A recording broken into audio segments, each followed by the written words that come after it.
ඉතින් ඔයාගේ WhatsApp එකෙත් මෙන්න මේ විදිහට WhatsApp එකේ error එකක් වැටෙනවලු. අපි බලමු කොහොමද මේක හරියටම fix කරගන්නේ කියලා. හරි ඉතින් අපි දැන් WhatsApp එක open කරගත්තේ මෙන්න මේ වගේ error එකක් එනවා. ඉතින් මෙතන තියෙන request review කියන එක දෙන්න.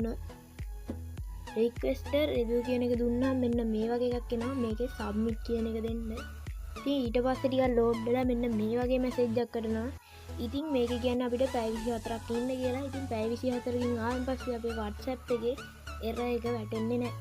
ඉතින් පැය 24කින් පස්සේ ඔයගොල්ලෝ WhatsApp එකට log වෙද්දී මෙන්න මේ වගේ එකක් කරනවා. මෙතන agree and continue දෙන්න.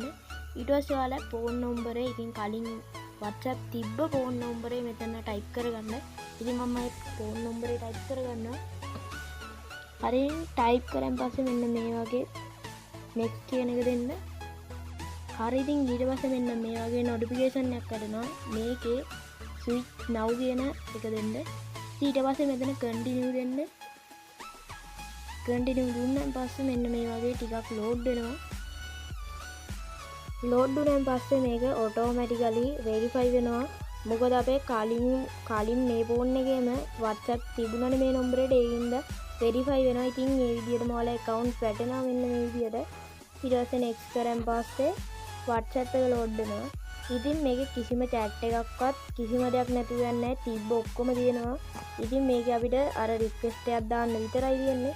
ඉතින් request එක දැම්මන් පස්සේ මෙන්න මේ විදිහට මේ chat කිසිම දෙයක් නැතුව යන්නේ. මෙන්න මේ විදිහට ඔක්කොම තියෙනවා. ඉතින් මේක සමහරක් phone වලට හරියන්නේ නැහැ. කියන්නේ ආය වැටෙනවා.